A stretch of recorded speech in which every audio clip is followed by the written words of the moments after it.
저는 이 책의 부제에 써 있는 대로 미술 전문 기자의 유럽 미술관 그랜드 투어를 막 다녀온 김슬기 작가라고 합니다. 작가라는 말이 좀 어색한데 저는 매일경제신문에서 18년째 기자로 일을 하고 있고 대부분의 기간을 문화부 기자와 미술 기자로 일을 했습니다.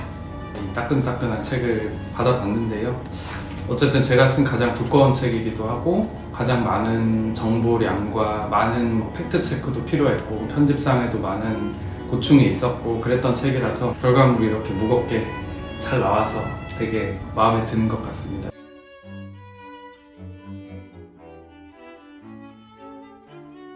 제가 이건 자랑 삼아 농담 삼아 많이 말을 하고 다녔는데 100군데 정도 미술관을 다녀왔다고 했는데 실제로는 120개 정도 미술관을 갔다 왔습니다. 그래서 제가 엑셀 파일을 다 적으면서 마지막에 진짜 약간 지긋지긋하게 많이 다녀왔다 생각을 했는데 사실 이 책에 소개된 미술관은 그 중에 한 3분의 2 정도인 것 같고 사실 소개를 하지 못한 것도 있어서 이 책에 없는 미술관 중에도 마음에 드는 곳이 있고요.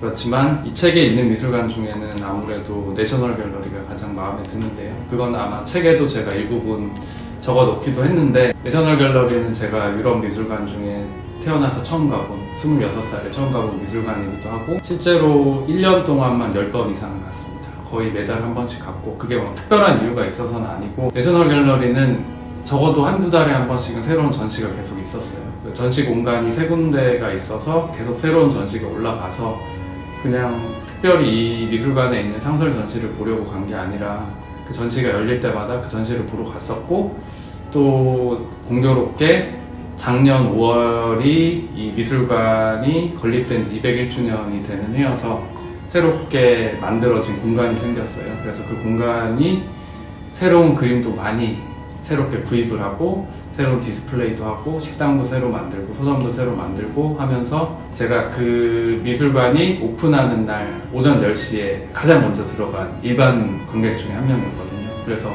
그때 당시에 사람들이 되게 좋아하고 신기하고 그랬던 모습도 기억에 남고 또 제가 이 미술관은 너무 많이 가서 이제는 어느 방에 무슨 그림이 있는지 다 압니다. 그래서 눈을 감고도 이 그림 어디 있어, 저 그림 어디 있어 라고 하면 그 방을 바로 이렇게 지름길로 찾아서 갈 수 있을 정도로 잘 아는 곳이어서 런던에 다시 가서 이 미술관을 다시 보면 되게 반가울 것 같습니다.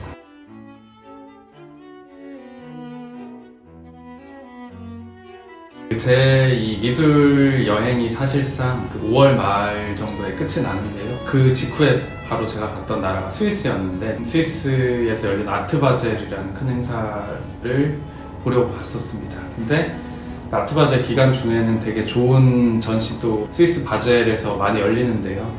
스위스 바젤에는 큰 미술관이 바젤 미술관과 샤울라버라는 두 공간이 되게 유명합니다. 근데 아트바젤 기간 동안에는 이제 그 도시를 찾은 모든 사람들이 다 그 미술관을 가서 특별히 마련된 전시들을 보고 하는데 샤울라버를 갔을 때 제가 시간을 잘못 알고 갔어요. 전 당연히 오전 10시부터 오후 6시까지 문을 열겠거니라고 생각을 하고 특히 또 이 기간 중에는 7시나 8시까지 늦은 시간까지 여는 곳들도 있어서 제가 6시가 아슬아슬한 시간에 갔는데 거기를 갔더니 문이 닫혀 있는 거죠. 철문이 있는데 철문이 닫혀 있어가지고 되게 실망을 하면서 내일 다시 와야 되는구나 이 멀리까지. 그리고 돌아가려고 하는데 그 미술관에 이제 리셉션을 지키고 있었던 어떤 직원분이 한 분이 나오시다가 저를 마주친 거죠.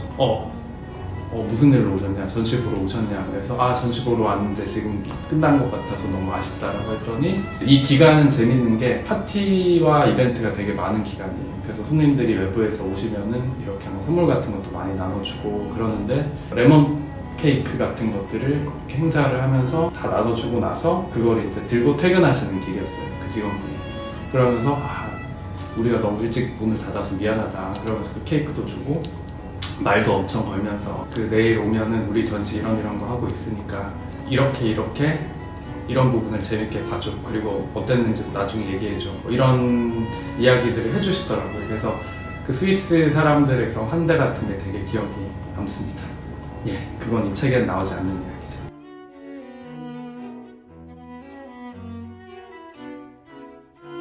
이거는 현실적인 것과 현실적이지 않은 것들이 여러 가지가 있을 수 있는데요.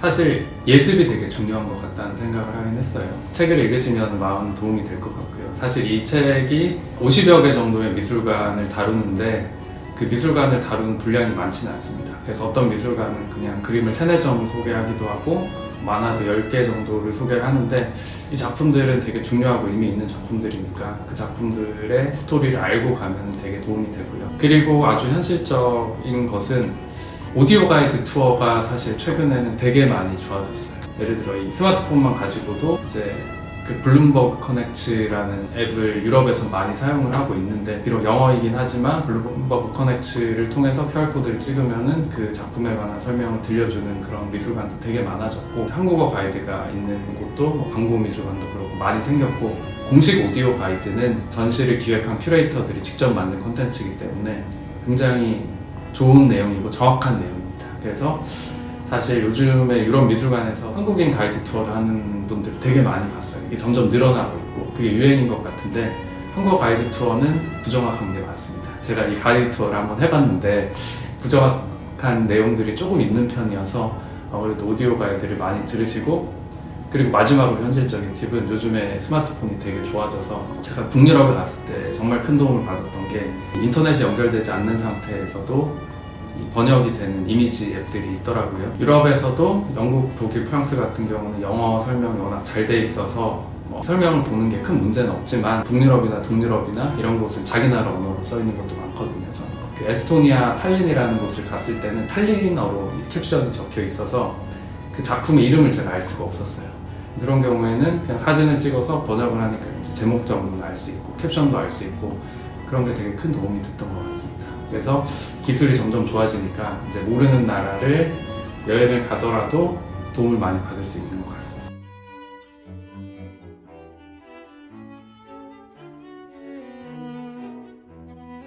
제가 이제 이 그림을 고른 건 아닌데요. 편집자께서 어떻게 이 그림을 귀신같이 고르셨는지 모르겠는데 두서 없는 미술관 여행을 하는 것처럼 보이긴 하지만 처음부터 끝까지 계속 반복해서 나오는 작가가 2명이 있습니다. 그 작가가 한 명은 베르메르고 한 명은 카라바조인데 그 이유는 제가 다른 작가는 도장 깨기를 할 수가 없어요. 페테르 폴 루벤스 같은 경우는 그림을 평생 동안 몇만 점을 그렸기 때문에 절대로 죽을 때까지 다 볼 수가 없는데 이런 미술관에 있는 걸작을 그린 화가들 중에는 그림을 모두 다 볼 수 있는 화가가 한 3명 정도 있어요. 다빈치, 베르메르, 카라바조인데 베르메르와 카라바조를 많이 소장한 미술관에 제가 공교롭게 많이 갔어요. 그래서 대부분의 그림을 보고 왔습니다. 80% 정도를 본 것 같아서 이 여행을 해가는 과정에 있어서 그게 조금 더 이렇게 욕심이 났고 일부러 그 미술관을 그 그림 하나를 보려고 찾아간 적도 있었는데 그 중에서도 베르메르는 굉장히 의미가 있는 화가였고 그래서 이 책을 끝까지 보면은 제가 이 그림들을 어떻게 도장 깨기를 해 나가는지 그 과정도 볼 수 있고 특히 이 그림 같은 경우는 그 암스테르담 국립미술관에 있는 4점의 그림 중에서 사실 가장 유명하지 않은 그림 중에 하나입니다. 그 4점 중에는 가장 작은 크기이고 실제로 보면 이 책의 표지와도 크게 차이가 나지 않을 정도로 굉장히 작은 그림인데 이거를 가까이서 보면 굉장히 감탄을 하게 됩니다. 정말 빛이 반짝반짝거리고 그 물감이 300년 전에 이렇게 말라붙어서 그 흔적이나 그 붓터치드 같은 것들이 그대로 남아있고요. 그리고 이 그림 속에 있는 스토리가 베르메르의 다른 그림과는 굉장히 다른 사연을 가지고 있고 실내가 아니라 실외를 그린 2점밖에 없는 그림 중에 하나인데다가 이 창문을 정면으로 그린 유일한 그림이거든요. 근데 베르메르의 그림은 정말 이렇게 빛이 비치는 것처럼 항상 실내에서 창문을 바라보는 그림을 그렸는데 그 창문의 안이 아닌 창문의 밖을 그린 유일한 그림입니다. 그래서 이 그림에 관해서도 재미있는 사연이 많이 숨어 있습니다. 그래서 이 그림이 되게 의미가 있고 이 표지를 골라주신 것에 되게 고마운 마음이 있습니다.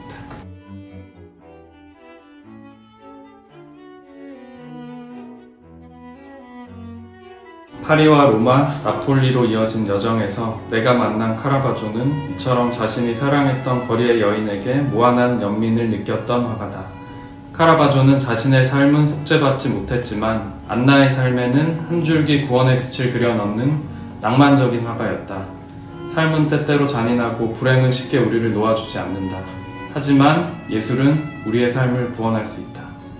이게 사실 이 부분만 들으면은 뭔가 되게 낭만적이고 그런 것처럼 보이지만 사실은 이 사연은 훨씬 더 되게 복잡하고 구체적인 어떤 사연이 있거든요. 과거에 카라바조가 4번이나 그림 속에 반복해서 그렸던 그 모델이 사실은 되게 불행한 인생을 살았던 젊은 여인이었고 되게 이른 나이에 세상을 떠났고 그 여인을 자신의 가장 중요한 작품, 가장 중요한 걸작에 반복적으로 그려 넣으면서 약간 불멸의 여인으로 만든 거죠. 그래서 그 과정 자체가 되게 감동적이었고 제가 이 그림들을 영국과 프랑스와 이탈리아, 로마, 나폴리에서 계속 반복해서 보면서 이 그림들의 어떤 새로운 특징 같은 것들을 발견한 것도 있었어요. 그래서 저한테는 개인적으로 되게 의미가 있었고 이게 미술관을 정말 열심히 반복해서 다니다 보니까 스스로 깨닫게 되는 어떤 순간이 있었던 것 같아요. 그 부분에 관한 제가 감정을 토로한 부분입니다. 그래서 이걸 들으신 분들은 책을 읽어야지 이게 무슨 의미인지 아실 수 있을 겁니다.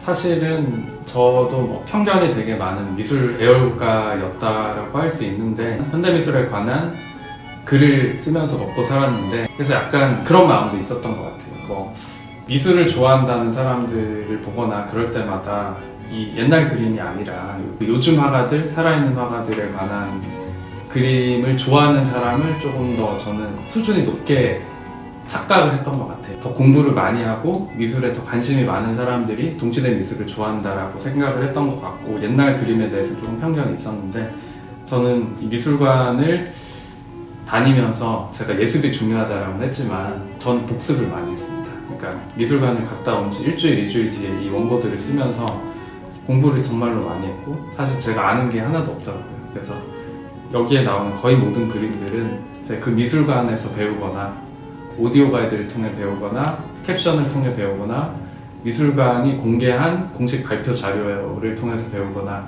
그런 새롭게 얻은 지식이 되게 많았어요. 이 책의 사실은 주인공들은 바로크 화가들이거든요. 1600년대와 1700년대 초반에 활동을 했던 화가들이 사실상 주인공인데 제가 이 화가들에 대해서 아는 게 별로 없었습니다. 그래서 미술관에 가서 그 그림을 정말 너무 마음에 들어서 이 화가와 그림에 대해서 조금 더 공부를 해야 되겠다라고 마음을 먹고 공부를 많이 하게 된 것이 저한테는 굉장히 좋은 경험이었어요. 그래서 여행을 하면서 뭐 그 나라에 대해서도 많이 배웠지만 미술관에 대해서도 많이 배웠지만 저는 이 중요한 화가들에 대해서 공부를 많이 한 게 저한테는 가장 남았던 그런 기억인 것 같습니다. 저는 정말 열심히 썼지만 사실 독자들의 반응이 되게 궁금한 책입니다. 왜냐면 기존의 책들과는 되게 다른 게 사실 미술관 가이드라고 할 수 있는 책들도 되게 많고요. 그런 책들은 루브르 박물관, 내셔널 갤러리에 대해서 되게 많은 충실한 내용을 소개하는 그런 책들도 많고 화가에 대한 개인적인 이야기를 쓴 책도 많고 명작에 대한 얘기를 쓴 책도 많은데 이 책은 완전 하이브리드거든요. 그 정말 어떤 하나의 성격에도 포함되지 않는 여행기이기도 하면서 미술관 소개서이기도 하면서 어떻게 보면 제 개인적인 이야기가 되게 많이 들어간 책이에요. 그래서 제가 1년 동안 느꼈던 그 여행에서의 감정들이 독자들이 어떻게 받아들이실지가 저는 굉장히 궁금합니다. 그래서 독자들의 반응이 가장 궁금하고 이걸 읽으시면은 여기저기 글들을 많이 써주셨으면 좋겠어요. 그럼 제가 그거를 보고 되게 감동을 받을 거예요.